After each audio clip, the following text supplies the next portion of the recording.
In a world where every step of a global star is tracked, filtered, and framed, where appearances are curated, interviews rehearsed, and performances perfected, it's rare, truly rare, to witness a moment that feels raw, human, unfiltered. But one such moment happened.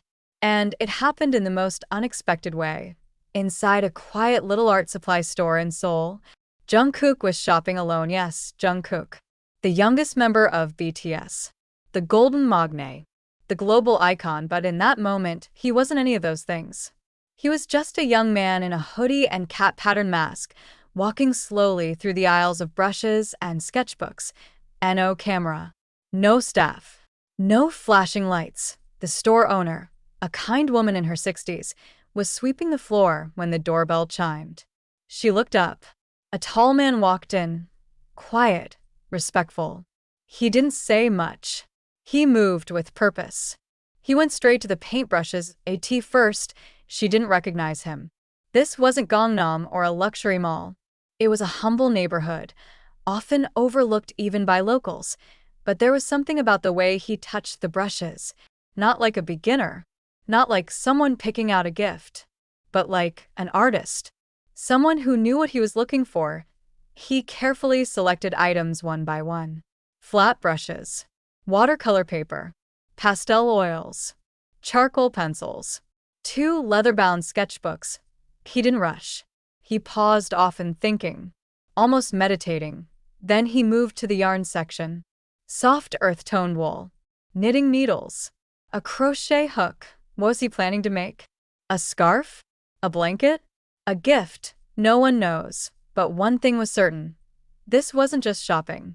This was someone searching for peace through creation. At the counter, he finally spoke. Softly, gently. He bowed slightly, and when their eyes met, the store owner realized who he was. Her eyes widened, surprised, but he only smiled beneath his mask, placed his items down, and whispered, "Thank you." No entourage, no big entrance, just a man buying tools for his art, and maybe for his healing. Soon after, a blurry photo surfaced online. A passerby had caught a glimpse. Black hoodie, white shopping bag. "Is this Jungkook?" the caption asked. The fandom went full detective mode. "I know that street. That's definitely his posture. Look at his hand. It's him." Because this wasn't Jungkook the performer. This was Jungkook the person. To most people, it was just a shopping trip. But to fans, it was a reminder that even with platinum records, sold-out stadiums, and global fame, Jungkook still finds peace in silence. In creating with his hands. In walking into a small shop unnoticed and unguarded. Speculations followed. Was he preparing an art project post-military? Painting memories? Knitting gifts for someone special? Some believe he's documenting his free time not with a camera, but with brushes and yarn. Each stroke reflecting emotion. Each thread whispering thoughts. Could Jungkook be preparing to reveal a side of himself the world hasn't seen yet? A gallery? A book? An exhibition? Time will tell. Days later, the store owner spoke anonymously to the local press. "He was very kind," she said. "I didn't know he was famous until after he left. He had paid more than the total and left a note." Those words went viral. Not because of celebrity, but because of sincerity. Fans began visiting the store. Not for photos, but to buy supplies, to support local art, to follow Jungkook's quiet example. And that is the true power of an idol. Jungkook doesn't need to try. He doesn't seek attention. He simply is.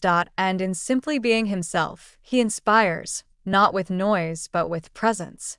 Not with statements, but with small, thoughtful acts. So if, by chance, Jungkook ever sees this, know that your silence spoke volumes. That your simple trip to an art store became a moment of healing for thousands. You reminded us to slow down, to create, to feel. You reminded us that art still matters, that kindness still matters, that solitude is not loneliness, it is reflection, and above all, you reminded us that it's okay to simply be human.